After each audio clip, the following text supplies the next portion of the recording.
Assalamualaikum warahmatullahi wabarakatuh wargi. Kali ini saya akan mengupas tentang sejarah Masjid Agung Ciamis, yang dimana di masa lalu Masjid Agung Ciamis ini pernah luluh lantah oleh api. Nah, gimana ceritanya? Kita simak sama-sama. Masjid Agung Ciamis ini salah satu ikon daerah. Masjid tersebut telah beberapa kali bertransformasi dalam beberapa tahun. Bahkan, masjid tersebut sempat menjadi sasaran kelompok tentara Islam Indonesia.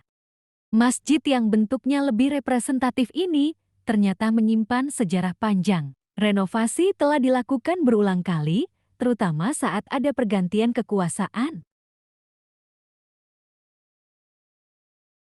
Masjid Agung Ciamis juga pernah luluh lantak oleh api karena dibakar gerombolan. Jadi ceritanya, saat gerombolan masuk ke wilayah Ciamis, terjadi aksi penyerangan ke markas Tentara Nasional Indonesia Perumahan Warga dan salah satunya Masjid Agung. Kejadian itu terjadi sekitar tahun 1958.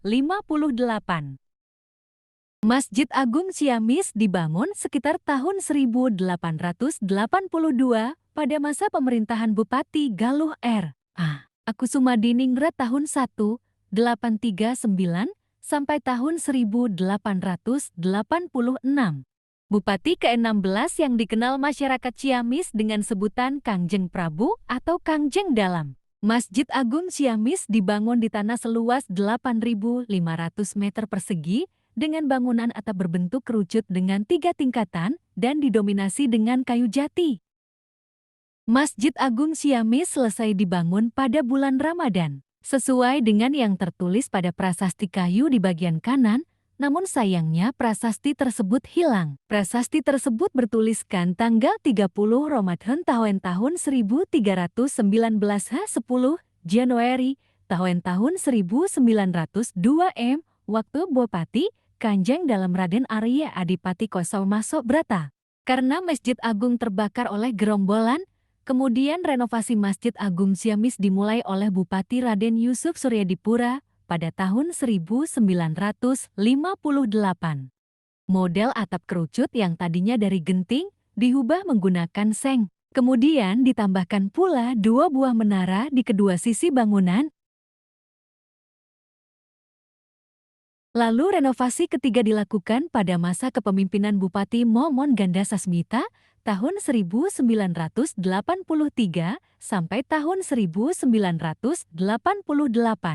Renovasi kali ini dilakukan secara total. Bangunan dibuat dari beton termasuk kubahnya. Sementara 2 menara kubah seng dirobohkan diganti sebuah menara beton. Renovasi terakhir dilakukan pada tahun 2002 saat Bupati Ciamis Oma Sasmita.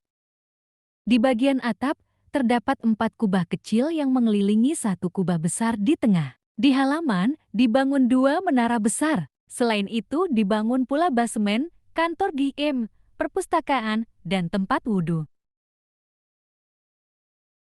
Pekarangan pun dibuat menjadi lebih indah dengan ditanami berbagai tanaman bunga, pohon palem, pohon kelapa, dan pohon kurma.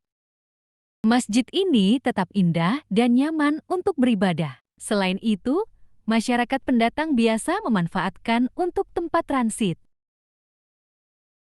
Lokasi berada tepat di pinggir jalur utama selatan dan berada di pusat kota alun-alun Ciamis, menjadikan Masjid Agung Ciamis sangat strategis sehingga banyak dikunjungi warga luar kota yang transit. Salah satu hal yang menarik bahwa di Masjid Agung Ciamis ini memiliki pohon kurma yang berbuah. Pohon kurma yang berbuah pun menjadi pelengkap suasana masjid menjadi lebih bernuansa Timur Tengah.